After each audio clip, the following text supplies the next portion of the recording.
चलो चलो आज हम लोग बात करेंगे फ्रांसीसी क्रांति के बारे में, यानी फ्रांस की क्रांति के बारे में। ठीक है, फ्रांस की क्रांति के बारे में। ठीक है, फ्रांस की क्रांति के बारे में बात करेंगे। देखो, यूपीएससी में जो है ना, ये मेनली यूपीएससी के लिए, ऐसे बच्चे भी देख सकते हैं, नाइन्थ के जो बच्चे हैं वो, नाइन्थ टेंथ जो भी है ना। बट आज हम लोग बात करेंगे कि फ्रांस की क्रांति के लिए मेनली नोट्स मिलते नहीं है। ठीक है, तो हम लोग बात करेंगे कि फ्रांस की क्रांति से क्या क्या हुआ। तो हम लोग मेनली लेके चलते हैं ताकि कुछ तो लिखने के लिए हो, है ना। तो देखो, फ्रांस के अध्याय 1 में, छोड़ो इसको, देखो फ्रांस की क्रांति से आया क्या क्या, हम लोग ये याद रखना है।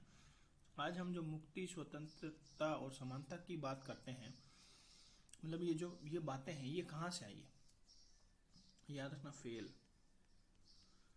फेल है ना, फील या fail, fraternity, equality and liberty. ठीक है, इन सब की जो बातें हैं वो कहाँ से आई है, वो फ्रांस की क्रांति से आई है ना। ये सब बातें जो है कहाँ से आई है, लेकिन हमें ये याद रखना चाहिए कि इन सब को इतिहास में ये कहाँ है, ये हमको ये याद नहीं, इसे ये इम्पोर्टेंट नहीं है, तो इसको काट सकते हो आप, है ना। इसको मत काटना, इसको मत काटना, ये इम्पोर्टेंट है, ध्यान रखना। ठीक है, ये तीन फेल, ये तीन इसके अर्थ है। ठीक है, ये याद रख लेना। चलो, अब देखो फ्रांस में इससे क्या हुआ। देखो फ्रांस की क्रांति से हुआ क्या क्या हुआ। फ्रांस में जो राजतंत्र था वो खत्म हो गया। मतलब जो मोनार्की थी, मोनार्की मतलब राजतंत्र, मोनार्की, मोनार्की जो भी है ना, राजतंत्र जिसको बोलते हैं, वो खत्म हो गया। अब क्या होगा, डेमोक्रेट्स, वैसे वो डेमोक्रेटिक होने लग गया। मतलब एकदम से हुआ नहीं, बहुत सारे प्रोसेस हुए उसके लिए, बट राजतंत्र समाप्त हो गया। ठीक है, और जब देखो राजतंत्र मतलब राजा का बात है। जब राजा वाला सिस्टम खत्म हो जाएगा तो क्या होगा। देखो राजा जो होता है ना, वो क्या करता है, अपने जो जानते हैं भाई भतीजा जो है, उसको कुछ विशेष अधिकार दे देता है ना, उनकी माँ जो है रानी हो जाएगी, बाप जो है वो अलग ही लेवल में रहेगा ना, उसके परिवार वाले उस देश में जो अलग ही लेवल में रहेंगे, वो बहुत अलग कुलीन, जिसको बोलते हैं ना, कुलीन वर्ग रहेंगे वो लोग, बहुत ज़्यादा मतलब रईस समझेंगे अपने आप को।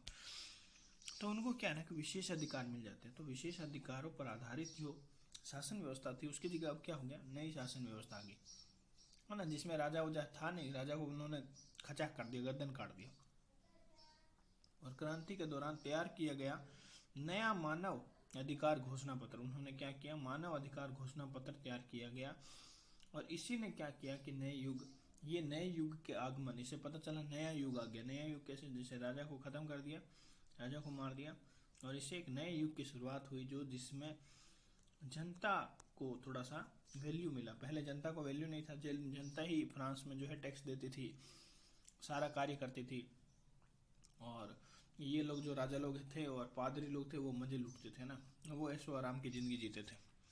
तो इन्होंने क्या किया कि इस राजा को मार के, राजतंत्र को खत्म करके जनता को सर्वोपरि बना दिया। यही नए युग का आगमन था। इसमें क्या हुआ, सबके एक समान अधिकार होते हैं, है ना। इसमें क्या होगा भाई, राजा को खत्म कर दिया तो जो विशेष अधिकार प्राप्त व्यवस्था थी उसको खत्म कर दिया, तो सबके एक समान अधिकार हो गए, है ना, सबके एक समान अधिकार हो गए। हर व्यक्ति बराबरी का दावा कर सकता है। अब ये भी बोल सकता है कि राजा है नहीं तो मैं, राजा तो है नहीं तो बोल नहीं सकता है कि भाई राजा मेरे से बड़ा है, राजा बोल नहीं सकता मैं आप सबसे ऊपर हूँ, बराबर हो गया, सब बराबर हो गया। ये सोच राजनीतिक की नई भाषा की हिस्सा बन गई। मतलब अब जो भी लोग बात करते थे, जो भी क्या बोले कि जो जॉन लॉक होंगे या फिर जो रूसो होंगे, जो भी होंगे ना, वो यही बात करेंगे कि हाँ यार बहुत बढ़िया, मतलब समानता होनी चाहिए। उनकी भाषा यही थी। समानता और स्वतंत्रता की नई सोच एक नए युग का केंद्रीय विचार थी। समानता और स्वतंत्रता का ये सोच नए नए युग का केंद्रीय विचार, मतलब यही एक विचार, मतलब यही एक, मतलब जिसपे हम लोग डिस्कशन करते हैं, जिसे नॉर्मल लोग करते हैं ना भाई, दिवाली आएगी तो पटाखों पे डिस्कशन करेंगे ना।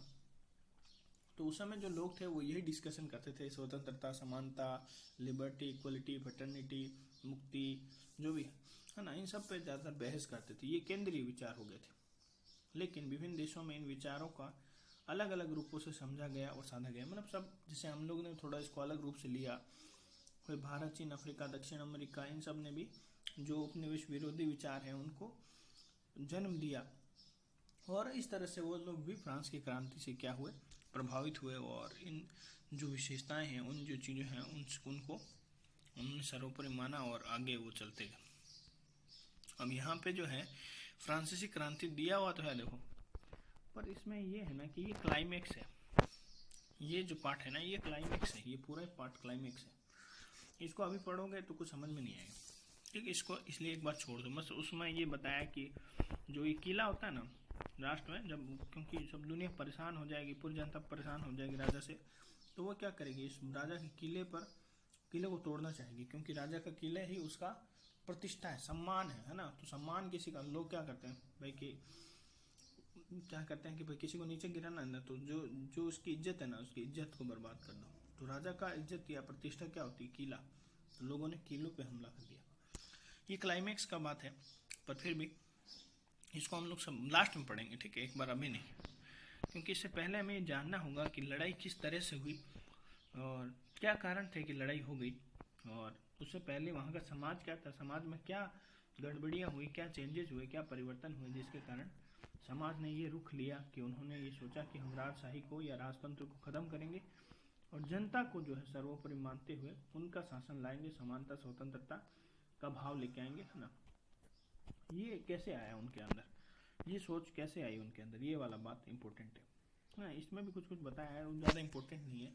जैसे बताया ये थोड़ा सा नाम बोर्बो, थोड़ा बर्बन जो था ना, बर्बन डायनेस्टी था, बर्बन डायनेस्टी, बर्बन राजवंश ऐसे लिख सकते हो ना, इसकी जगह ना अगर ऐसे लिखोगे ना तो बढ़िया रहेगा, बर्बन, बर्बन।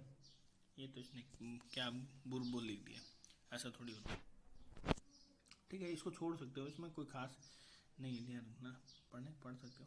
देखो 1774 में बर्बन डायनेस्टी का जो राजा था लुई 16 राजगद्दी पर बैठा, उसकी शादी हो गई थी, इसको छोड़ देना। लंबे समय तक चलते युद्ध, देखो उस समय क्या था ना, बहुत युद्ध हो रहे थे, तो उसके कारण क्या था, फ्रांस की हालत खस्ता थी, पैसे थे ही नहीं उसके पास, क्योंकि भाई आप बात लगातार आप युद्ध में रहोगे तो पैसे तो आपके बर्बाद हो रहे हैं, गोला बारूद में, इधर उधर दवाइयों में, सब में चीज़ में ख़त्म हो रहे हैं, है ना। और वर्साय के विशाल मैदान में और मतलब विशाल महल में भाई तुमको खुद को शानो शौकत से रहना है, खाना पीना, उसका भी तो खर्चा हो रहा है ना, उसका भी बोझ बढ़ रहा था। तो ये क्या किया कि लुई 16 के शासनकाल में, देखो अब ये भी था कि उस समय देखो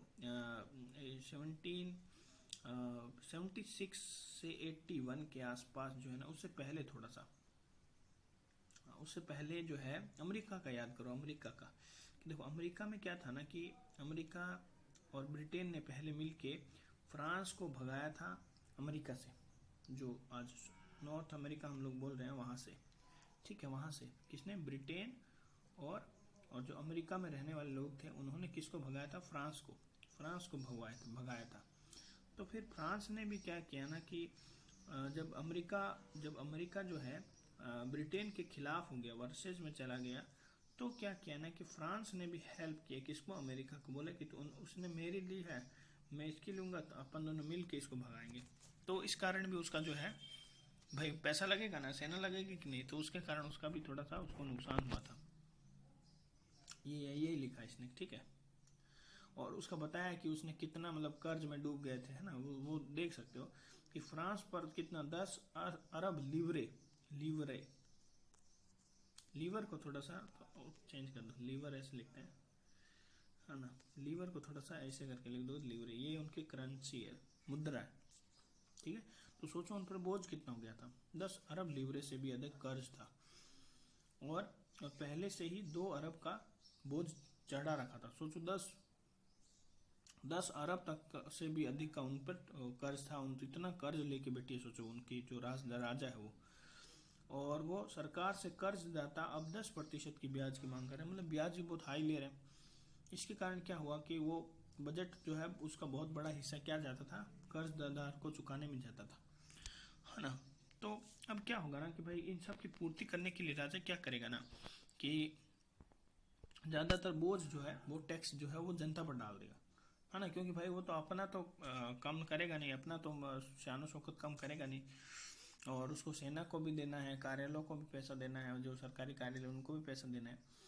तो वो क्या करेगा कि उन नॉर्मल लोगों पे बोझ डाल देगा, और भाई लिखा है कि फ्रांसीसी सरकार ने करों में वृद्धि के लिए बाध्य होगी। सिंपल बात है भाई, टैक्स बढ़ेगा तब ज़्यादा पैसा आएगा, ज़्यादा पैसा आएगा तो ज़्यादा चुका पाएगा अपना कर्ज जो है उसने जो लिए। ठीक है, इससे क्या होगा भाई, सिंपल बात है, नॉर्मल जनता अगर मान लो आप पहले सरकार को 10,000 रुपये पे कर रही हो, मान लो आप अपने टैक्स में सरकार को 10,000 पे कर रहे हो, अब सरकार कर्ज ले लिए कहीं और से लड़ाई के लिए, युद्ध के लिए, और वहां जाके लड़ाई की है और उसके कारण आपको बोल दिया कि अब आपको ना 20,000 कर देना, तो आप क्या बोलोगे, ये तो बहुत गलत हो रहा है ना, ये तो बहुत गलत हो रहा है, सरकार खुद गलत कदम उठा रही है, उसके चलते हमें भुगतना पड़ रहा है। ठीक है, तो इस तरह से उन पर बोझ बढ़ा तो वो लोग थोड़ा सा दुखी हो गए इस चीज़ से। देखो और क्या था कि उस समय जो 18वीं शताब्दी थी, उस समय फ्रांस का जो समाज था ना वो 3 स्टेट में बटा हुआ था। ठीक है, कितने स्टेज में, 3 स्टेज में। देखो ये बहुत इंपॉर्टेंट है, ये आपको याद रखना बहुत इंपॉर्टेंट है। इसके लिए क्या करना पड़ेगा, देखो ये तीनों स्टेज हम लोग देखो, पहला स्टेज है उसे पादरी वर्ग बोलते हैं ना, पादरी मतलब समझ, जैसे हमारे यहाँ जो पंडित लोग होते हैं वैसे ही हर जगह तुमको मिलेंगे ही, भगवान के जो चमचे है ना वो तुमको हर जगह मिलेंगे, चमचे नहीं बोलेंगे, जो भगवान को जबरदस्ती किसी चीज़ का मतलब वो कुलीन जो अड्डा समझ रखे हैं, जो है ना, जिन्होंने ठेका लिया है कि भाई हम ही सब कुछ करेंगे भगवान से रिलेटेड, वैसे लोग तुमको हर जगह मिलेंगे, अंग्रेजों में नहीं, हर जगह, अपने यहाँ पे भी समझेगा। तो वैसे ही वहाँ पे पहले स्टेट जो पहला जो स्टेट था वहाँ पे 3 स्टेट में बटा हुआ था समाज। जैसे हमारे समाज कितना वर्गों में बटा हुआ है, हिंदू समाज का बात कर रहे हैं ना, हिंदू समाज में 4 थे, सबको पता है, नाम बताने की तो जरूरत नहीं है ना। वैसे ही वहाँ पे जो समाज था ना वो 3 वर्गों में बटा हुआ था।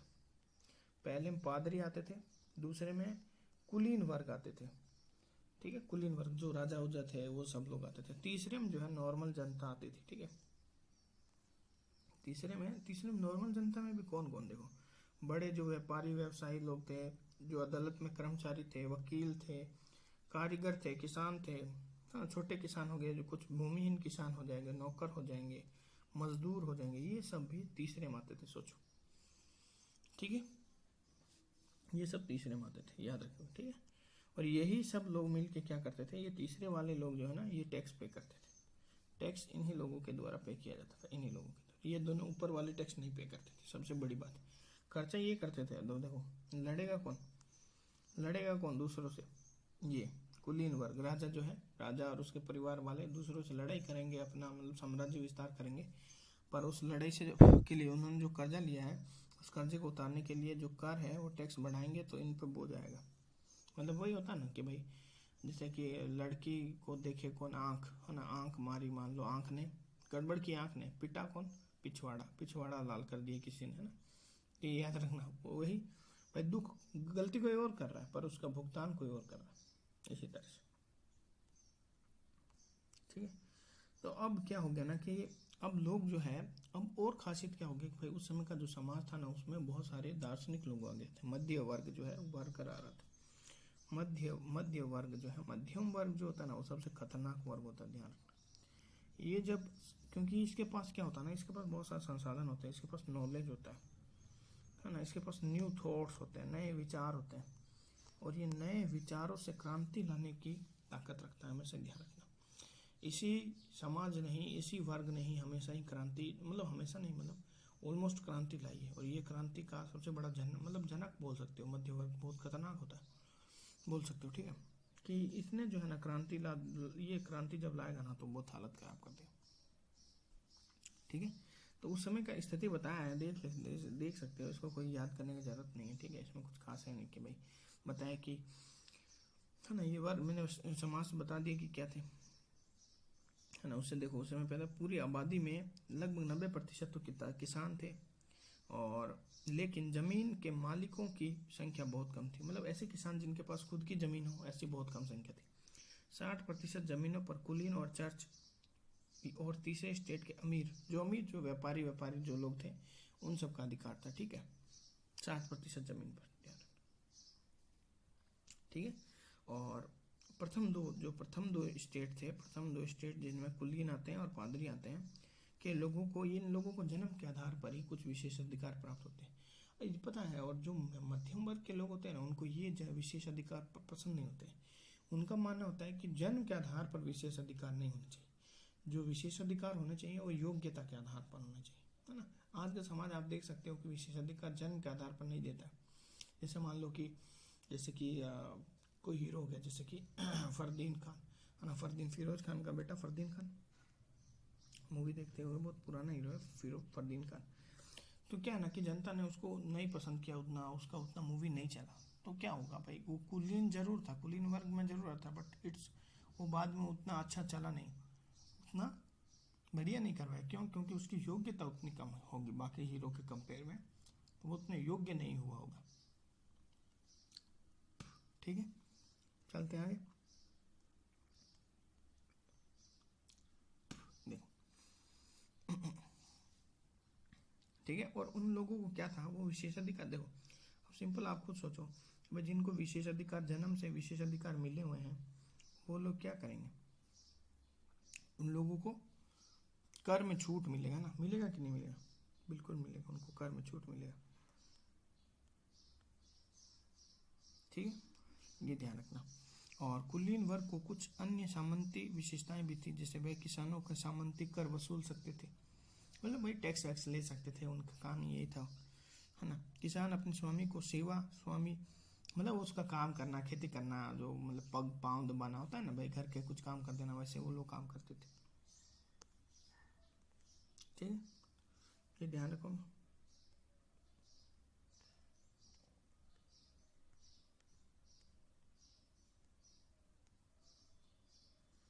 ठीक है, ये काम नहीं कर रहा यार, कोई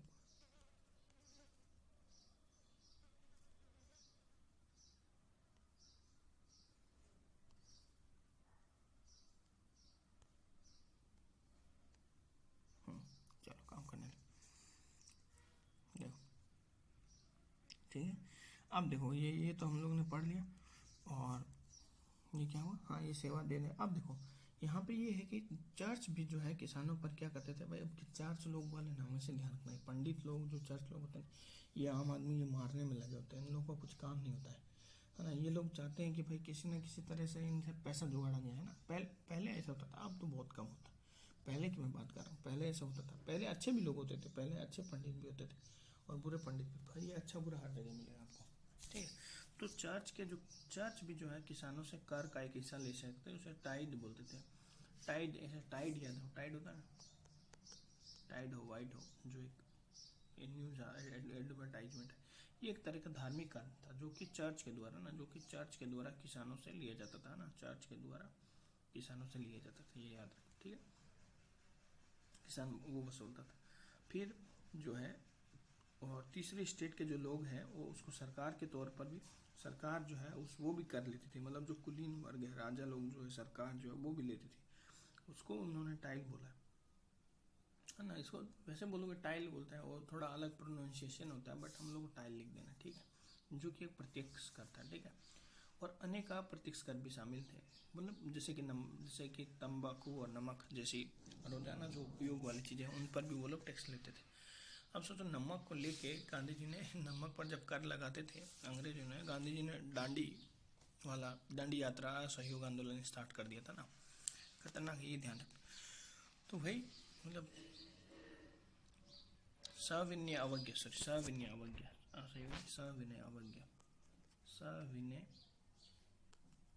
अवज्ञा आंदोलन स्टार्ट कर दिया था, दांडी यात्रा, नमक पर कर लगाया था।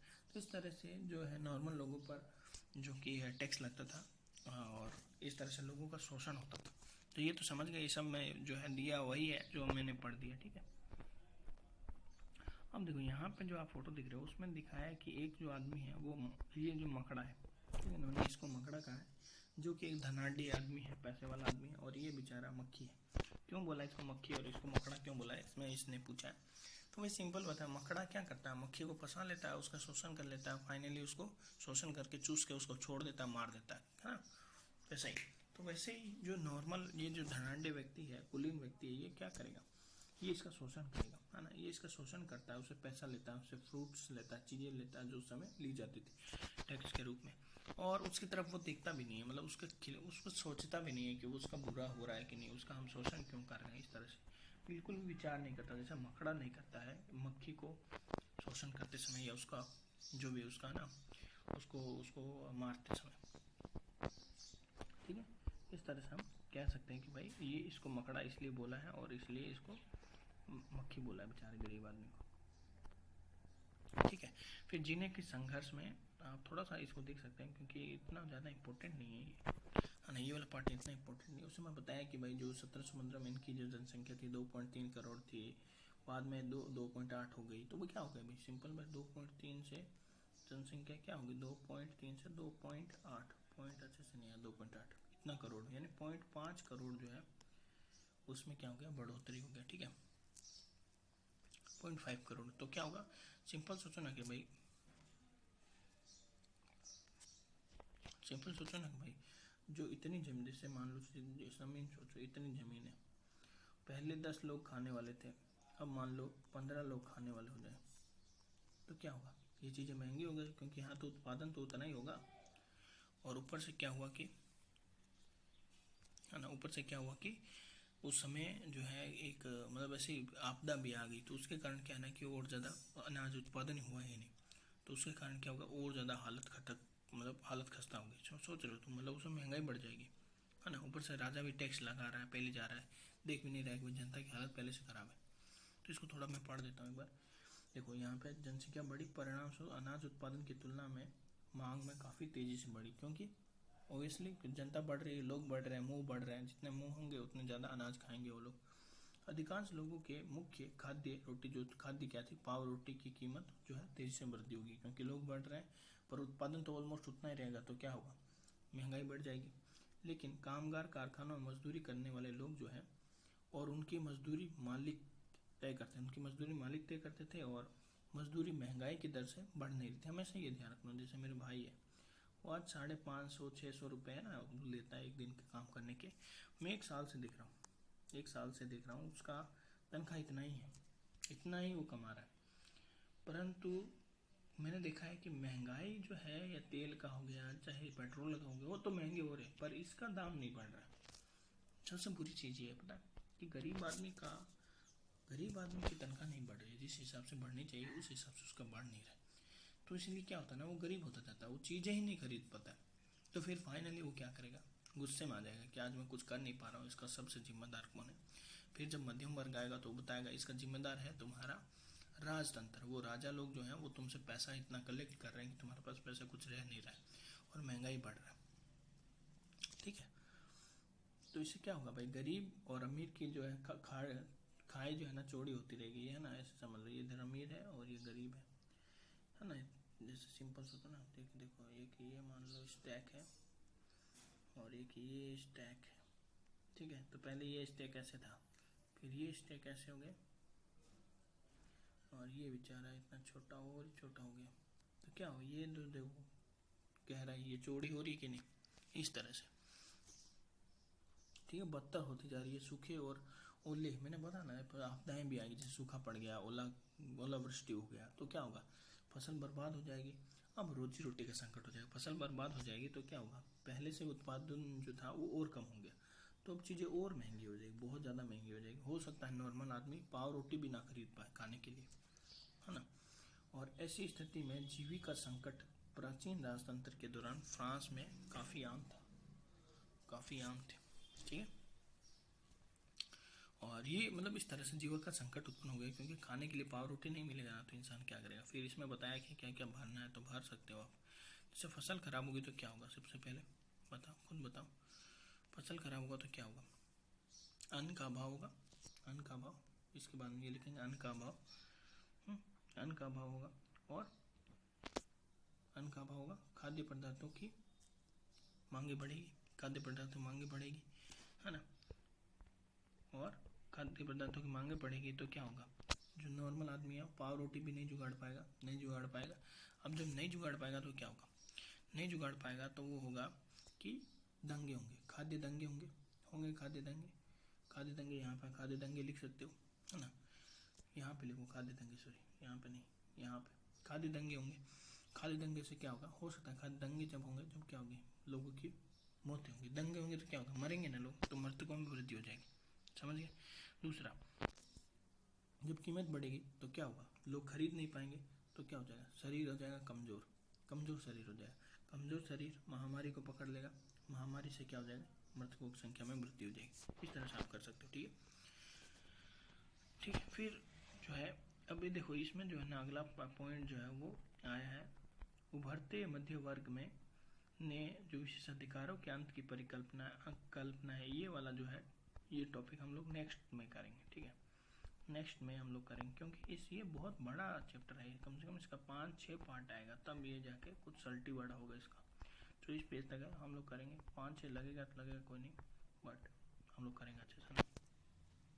इतना तो समझ आया होगा। चलो ठीक है, वीडियो यहीं तक रखते हैं और थैंक यू।